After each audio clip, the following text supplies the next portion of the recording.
Before we get into questions, obviously thank you, Kathy, for honoring me with this award. But like I said, and I'm being true, like no one really cares. Like I'm being very serious. I never aimed for this type of award, and my dad taught me that early on, that it's all about winning. And that's why, I took this job, because Joe was like, if you take this job, we got to win a championship in 5 years. And so that's the goal. So I just wanted to start with that. But what this does is it reflects my whole organization. And I shouldn't have said our organization. And it starts with the top. It starts with Ohema. It starts with Jess, the leadership, Joe Lacob. They push me to be the best. Every conversation we have, it's how can we be first? How can we be the best? And so without that type of leadership and support, I wouldn't have gotten this award. My staff, I told you, they're brilliant. They're hardworking. They text me back sometimes at 1 a.m., 2 a.m., sometimes they don't, but normally they do. And they have big hearts.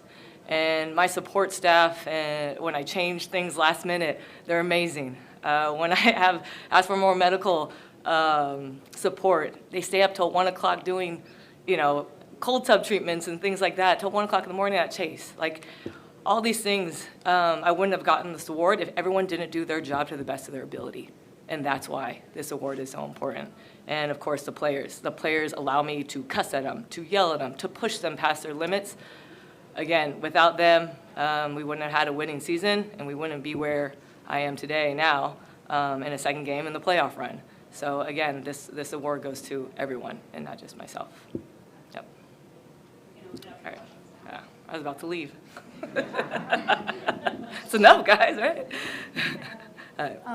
This is obviously happening before an elimination game for you guys. Yep. So I'm just wondering how do you kind of deal with the emotions from this moment and finding out you win this and talking about your coaching staff and all of that with in a couple hours you guys have a game to play. Yeah, staying present, like I said, and I think that's the perspective of this award is it's not about me, and that takes the pressure off of it, of all the emotions. It's about everyone, and everyone should enjoy this award. Everyone who's part of the Golden State organization. So it's really us. It's not me, and you know how focused I am. I'm laser focused on this game, and so that's where I am right now. I'm where my feet are, and we got to take care of business. Minnesota took care of business at Minnesota, and we got to take care of business at home.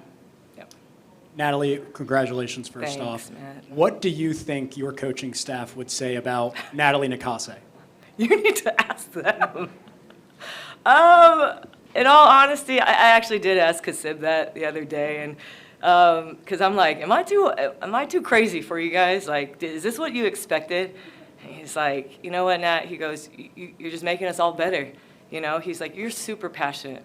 You're super passionate about basketball, and you don't hold back.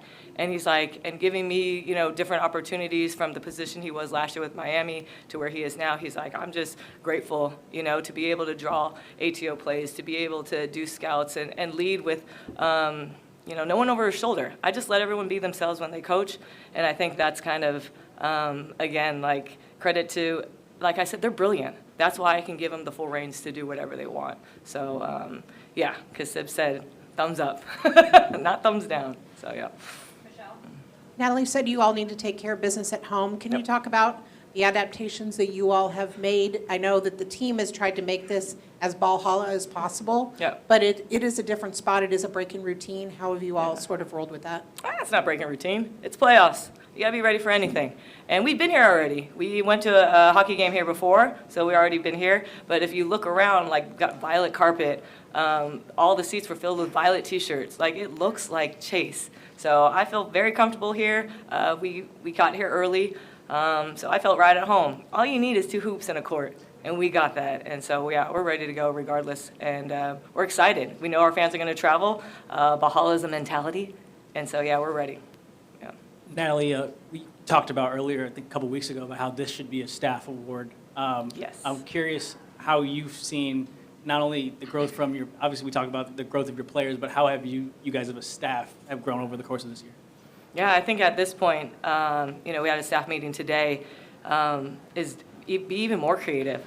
Like, I sat with the coaches today, and we dug deep into other layers that we haven't done before. So I'm like, hey, why don't we try this today? Why don't we try this? And they're coming back, well, how about this? And I was like, these are great effing ideas, like great ideas.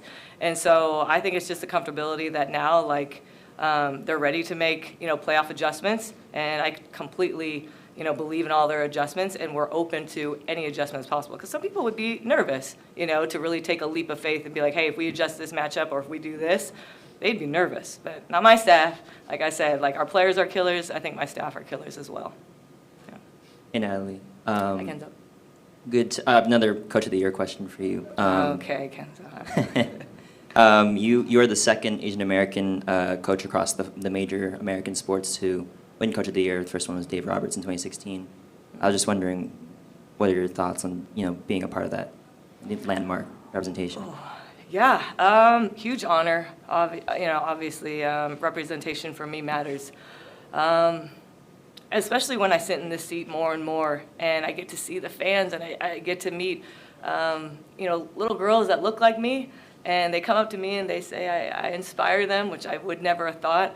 I actually thought one thing that really resonated with me was a fan that said, her father passed as well, and she just said, look, you gave me the inspiration and motivation to just keep going. My father passed, but look, we're going to do this for our dads, and that really resonated. As you guys all know, my dad is my hero. He's an iconic dad, and for him not to be here today, but hopefully he's watching. Better be watching, Dad. It's cool that I could resonate with so many people when I get to share my story. So thank you guys for allowing me to share my story. Yeah.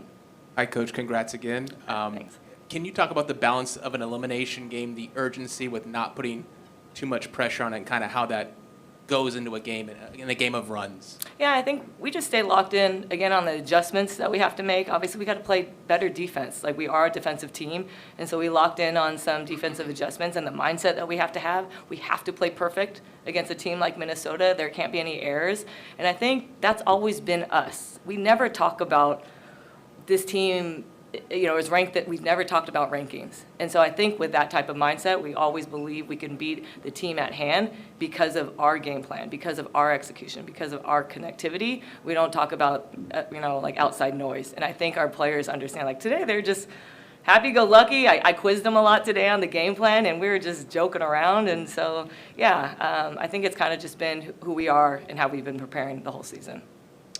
Coach, congratulations again. Thanks. On that last point, for a lot of toward the end of the season, you kind of treated every game as a must-win, and that was the team's mentality. Yep. Do you feel like that helps keep them relaxed and prepared for a game like tonight, and if so, how? You might want to ask the players that, to be honest, because I can only go based off of like their body language to how they handle everything.